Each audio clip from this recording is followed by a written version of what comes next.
Hey, what's going on, guys? It's your boy, Nerd Mode On, and welcome to episode 10 of Sniper Sundays, a video series where I'll be using anything from DMRs to bolt-action sniper rifles and just kind of going over some information in relation to the item similar to a weapon review. So without further ado, let's jump right into it. So today we're going to be taking a look at the JNG-90. Now this weapon does clock in at 41 rounds per minute, which is on the slower end when it comes down to the rounds per minute that this weapon occupies. However, the velocity is 560 meters a second, which is pretty good when it comes down to the main gist of it. Not usually a whole lot of deviation there, but of course this is going to be a little bit easier to compensate for moving targets as well as targets at long range. Now of course, transferring your guys' eyes over to the damage model, you guys will notice that this weapon does 100 damage up until 12.5 meters. Of course, after 12.5 meters, you're going to see a gradual decline of the overall damage being outputted at range. However, the minimum damage that this weapon will occupy is 59 damage, which isn't too bad when it comes down to it. That's pretty standard with most of the bolt-action sniper rifles, but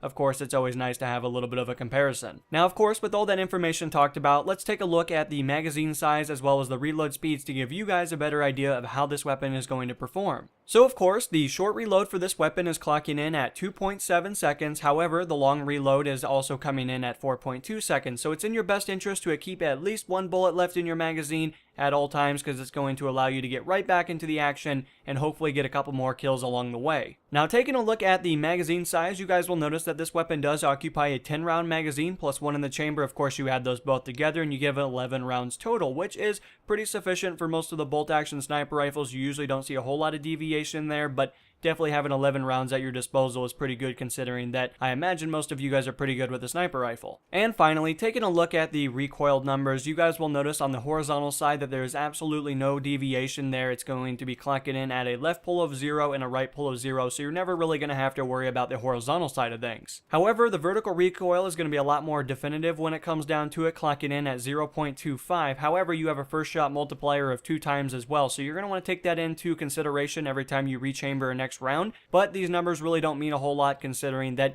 your weapon is bolt action. You're only going to be shooting one bullet and then you're going to have to chamber a new one, and you're never really going to see the recoil pattern that is presented when it comes down to it, so you shouldn't have any problems acquiring your next target. But anyway, guys, that's all the information when it comes down to the statistics of the weapon. However, if you guys are interested, I could provide you with some customization recommendations to better outfit yourself on the battlefield. So coming in at the optics category, this is really going to depend on which optic you've already become accustomed to. If you're somebody that commonly uses the 8 times or the 6 times or even the 20, then I would definitely recommend going with an optic that you're already very accustomed to, because it's going to allow you to become the best player that you can possibly be with that centralized rifle scope. Now, of course, taking a look at the accessories tab, this is really going to depend on what kind of an optic you have. If you have the ability to put on the variable zoom, then I would of course recommend that, because it's going to extend your reach out to 14 times if you were using something like a 7 or 8 times. However, if you decided to go with maybe an ACOG or something that's a little bit more aggressive, of course you can always go down with the laser sights, may that be the red or the green one, depending on which one tickles your fancy, but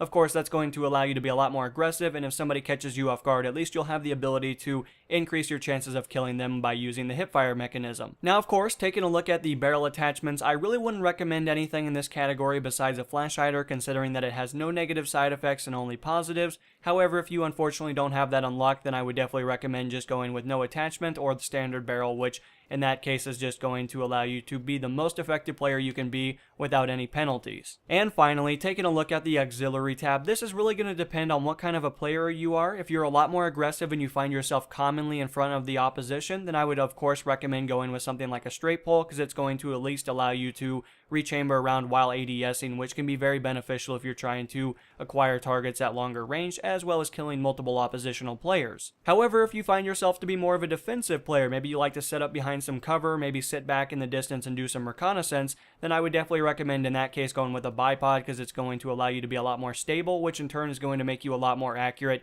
and hopefully increase your chances of killing the opposition as well. But anyway, guys, this has been this episode of Sniper Sundays. Of course, if you guys would like to recommend a weapon for next week or leave constructive feedback, feel free to let me know in the comments below. But other than that, guys, I will see you in the next installation, and this is NMO, and I'm going to be signing out, guys. Peace.